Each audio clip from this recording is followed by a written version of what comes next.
오늘은 고린도전서 10장을 좀 같이 살펴보려고 합니다. 이 장은 과거의 실패를 교훈 삼아서 현재 우리의 신앙생활, 특히 좀 복잡한 우상숭배 같은 문제를 어떻게 다룰지 깊은 통찰을 주는 것 같아요. 네, 맞습니다. 바로 그 과거의 경험에서 현재의 지혜를 얻는다는 점이 중요하죠. 이야기가 이스라엘 백성이 광야에서 겪었던 일들로 시작하잖아요. 뭐 구름 기둥, 홍해 통과, 신령한 음식과 음료, 엄청난 체험들을 했죠. 네, 정말 특별한 하나님의 인도하심이었어요. 그런데 놀랍게도 대다수가 불순종해서 결국 광야에서 쓰러졌다는 거 아닙니까? 그렇죠. 바로 그 점을 바울이 지적하는 거죠. 그러면서 이게 바로 우리를 위한 본보기다 이렇게 말해요.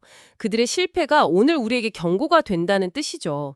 그들이 악을 즐겼던 것처럼 우리도 그렇게 되지 말라는. 네, 그 본보기라는 개념, 이게 정말 핵심입니다. 11절에서도 이게 말세를 만난 우리를 깨우치기 위해 기록되었다고 딱 명시하거든요. 아, 그냥 옛날 이야기가 아니군요. 그럼요. 바로 지금 당신을 위한 교훈이라는 겁니다. 특히 구체적인 실패 사례들, 뭐 우상숭배, 음행, 주를 시험한 거, 원망 같은 것들을 들면서요. 그 결과도 엄청났잖아요. 하루에 막 2만 3천 명이 죽었다는 기록도 있고. 네, 그런 끔찍한 결과를 보여주면서 경각심을 강하게 일깨우는 거죠.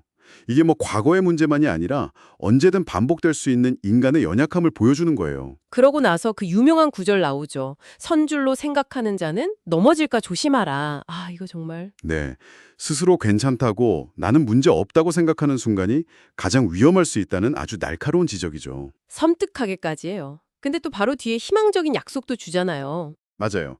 13절에요. 감당 못할 시험은 없고 하나님께서 반드시 피할 길을 내신다는 위로와 격려. 이게 또 절망 속에서 붙들 수 있는 희망이 되는 거고요. 자, 그럼 이제 이 장의 핵심 쟁점이라고 할 수 있는 우상의 제물 문제로 넘어가 볼까요? 네.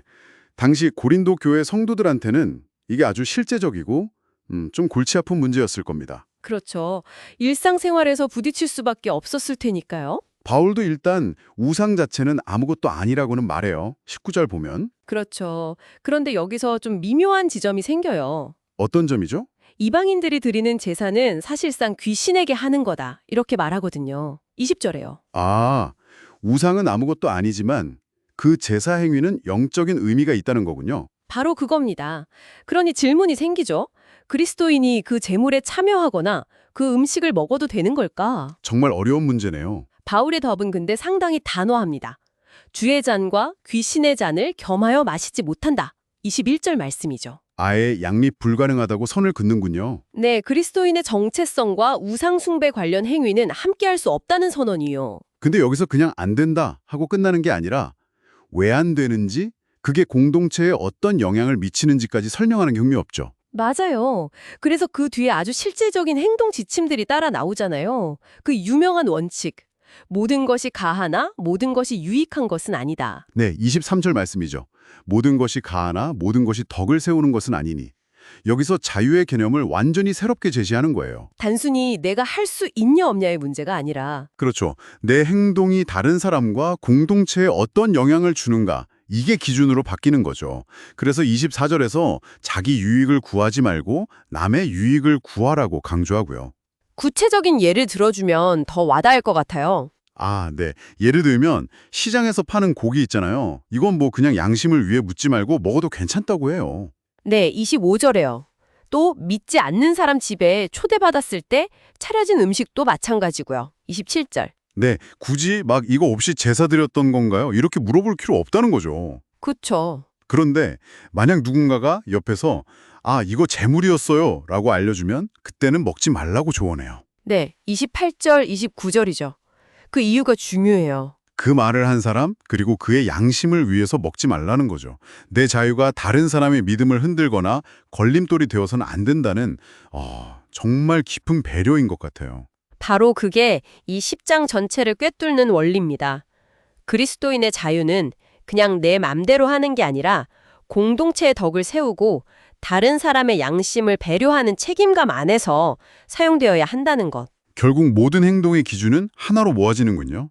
네, 하나님의 영광을 위하여 하라. 31절 말씀이죠. 유대인이든 이방인이든 교회든 누구에게도 걸림돌이 되지 말고 오히려 많은 사람의 유익을 구해서 그들이 구원을 얻도록 행동하라는 메시지로 마무리됩니다. 아, 정리가 되네요. 그러니까 고린도전서 10장은 과거의 실패를 교훈 삼아서 우상 숭배를 피하고 또 그리스도인으로서 우리에게 주어진 자유를 정말 책임감 있게 사용해야 한다. 그런데 그 기준은 항상 다른 사람의 유익과 하나님의 영광이 되어야 한다는 걸 가르쳐주고 있군요. 맞습니다. 이 메시지가 오늘을 살아가는 당신에게는 어떤 의미로 다가오시는지요? 네, 특히 이 장은 다른 사람의 양심과 믿음을 생각해서 행동하는 것의 무게를 계속해서 강조하고 있어요. 여기서 한 걸음 더 나아가서 이런 질문을 던져보고 싶습니다. 오늘날 우리의 삶에서 우리의 자유로운 선택이 혹시 다른 사람의 신념이나 가치관 또는 그 사람의 연약한 양심과 부딪히는 지점은 없을까요? 아, 생각해 볼 문제네요. 단순히 우상 제물이라는 특정 상황을 넘어서요.